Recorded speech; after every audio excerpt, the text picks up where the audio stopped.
What's up guys, welcome back to my channel, Wilken Channel, dan kembali lagi di podcast cerita seram. Dan hari ini gue mau ngelanjutin lagi kisah dari Bang Yesa nih yang menceritakan kisah nyata dari omnya. Nah kemarin kan udah nyampe di mana Om Riza lari makin kencang karena dikejar-kejar sama makhluk gaib kan. Jadi sebelum kita mulai cerita ini jangan lupa untuk selalu support channel gue dengan cara klik tombol subscribe-nya aja di pojok kanan kalian, kemudian klik tombol loncengnya agar mendapatkan notifikasi terbaru dari channel gue.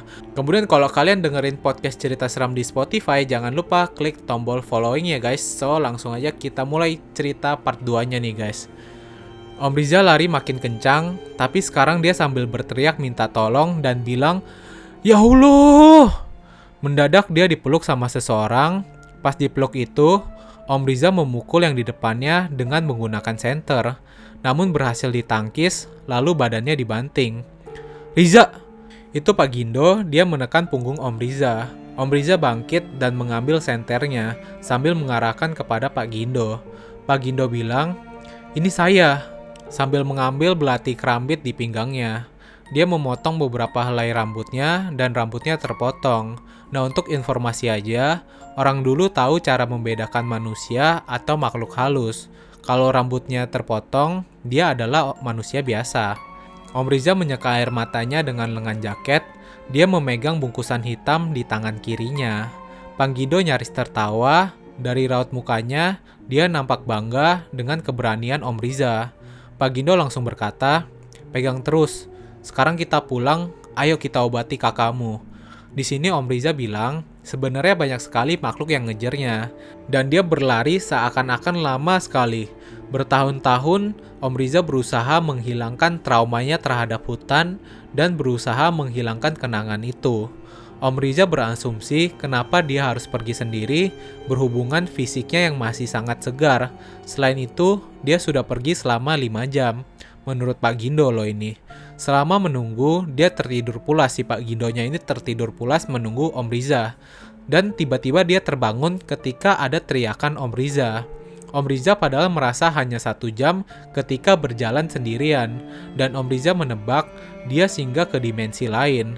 Tapi Om Riza sempat penasaran ketika dalam perjalanan pulang. Nah kenapa dia harus pergi sendirian? Jawab Pak Gindo, "Karena kamu kuat, tugasmu belum selesai. Sekarang kita harus berkelahi dengan orang yang menyerang kakakmu." Sesampainya di rumah, warga semakin banyak berkumpul. Semua memohon doa pada Tuhan untuk kesembuhan Anteneri. Etek Ija telah menyiapkan 1 tas anyaman bambu berisi sesuatu yang entah apa dalamnya. Kemudian semuanya diminta keluar kecuali Anteneri. Om Riza diminta untuk berada di depan pintu utama. Ketika ada keributan di dalam, jangan ada yang keluar atau yang masuk sampai saya bilang.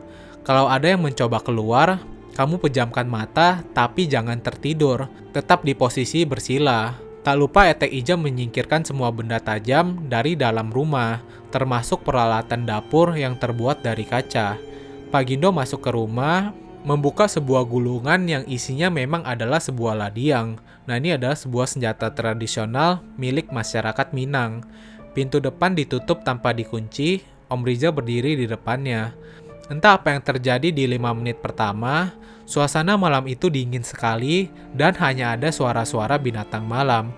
5 menit selanjutnya, Anteneri mulai berteriak meraung. Om Riza hendak menangis, tapi dia berusaha memejamkan mata. Di sini, gambaran rumahnya itu, pintu utama rumah langsung menuju ruang tengah. Rasa penasaran membuat Om Riza nekat melihat dari balik lubang kunci pintu. Dia melihat sendiri, Pak Gindo bersila lalu melayang di atas permukaan tanah, sedangkan Anteneri masih berada di atas kasur. Seorang warga berkata sambil setengah berteriak, "Riza, jangan dilihat!" Namun Om Riza tidak menggubris, dia tetap melihat apa yang terjadi di ruang tengah. Pak Gindo terhempas ke dinding seperti sedang berkelahi. Mendadak pintu ikut bergetar, seperti ada orang yang hendak menerobos masuk. Om Riza langsung duduk bersila di depan pintu, memejamkan mata. Entah apa yang terjadi, Om Riza seketika berada di dalam ruangan tengah, tepatnya di balik pintu depan. Dia bisa mendengar para warga berteriak sambil memanggil namanya. "Riza! Riza!" Dia pun membuka mata dan dia kaget bukan kepalang dengan apa yang dilihatnya. Di depan Om Riza ada sesosok makhluk menyerupai siluet warna hitam sedang berkelahi dengan Pak Gindo.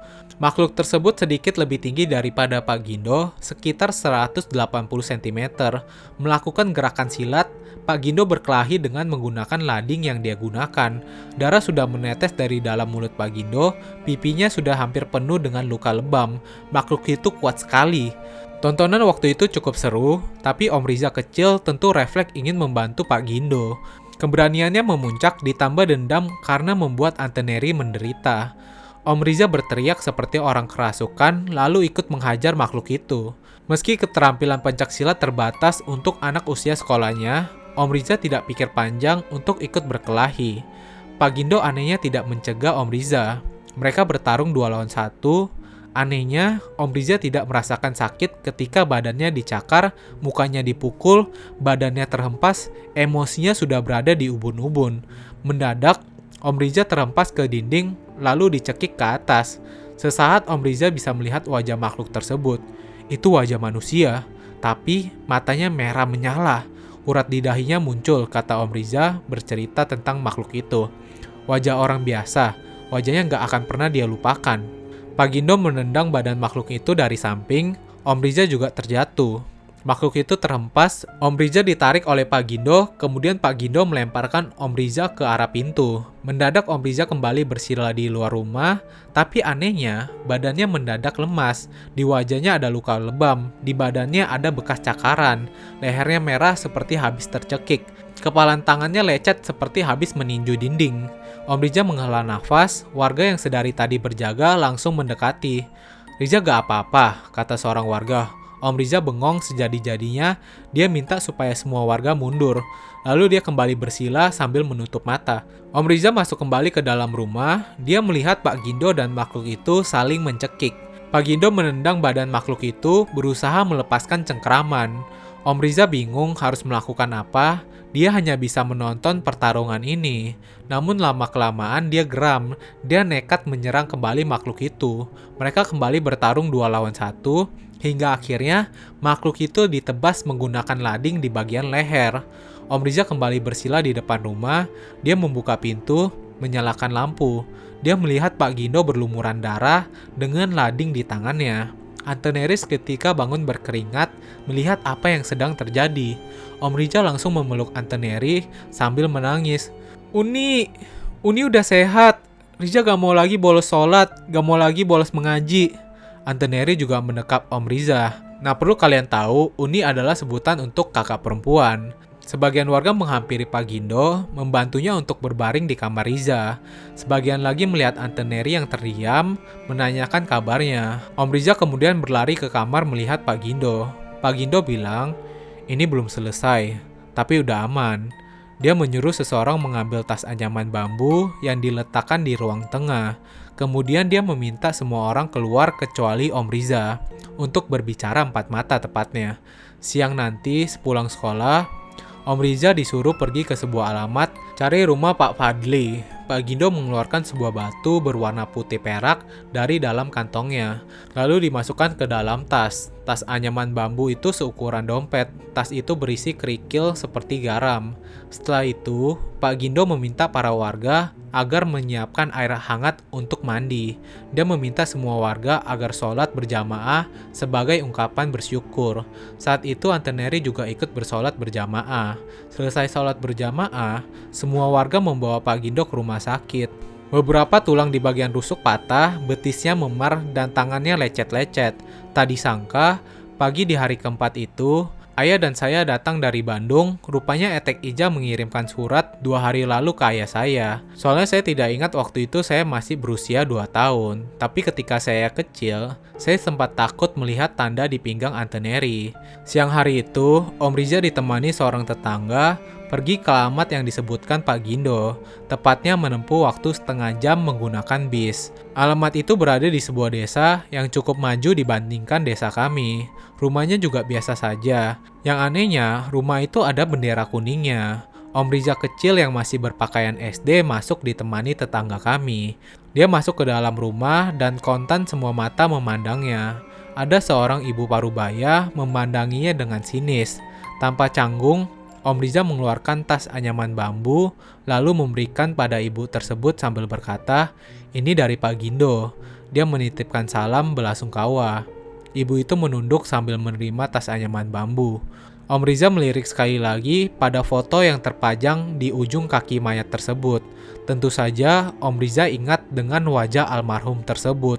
Dia baru saja berkelahi dengan almarhum tadi malam. Keesokan harinya, Anteneri sudah hampir pulih 100%.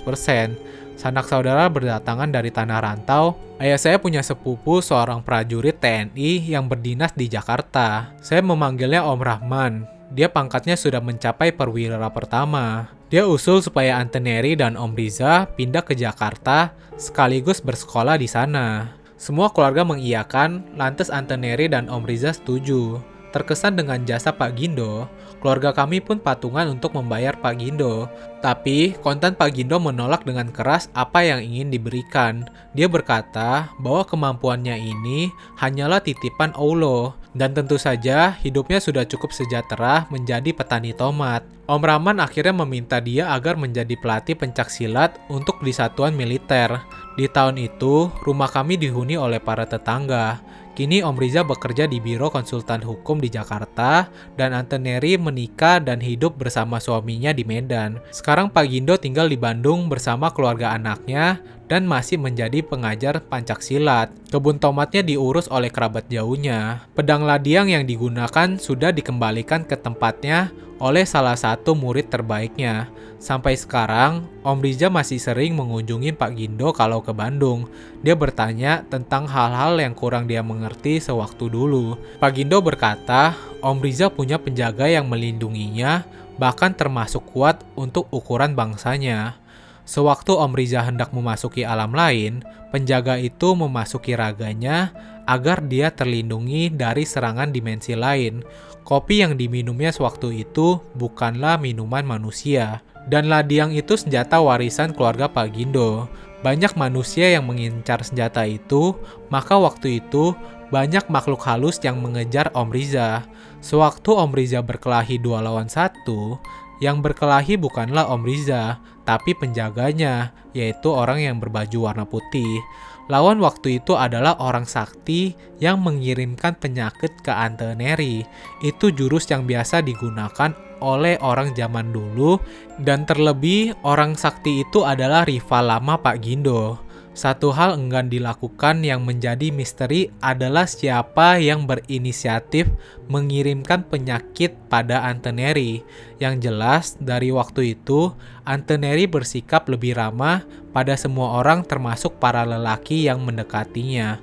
Tapi di sini, Om Riza menyesal tidak mencari tahu siapa orang yang berniat mencelakai Anteneri.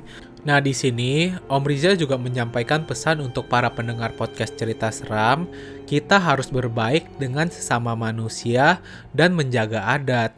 Dan untuk orang yang suka dengan hal-hal mistis atau pencaksilat kuno, agar bisa menjaga batas jangan saling menyakiti.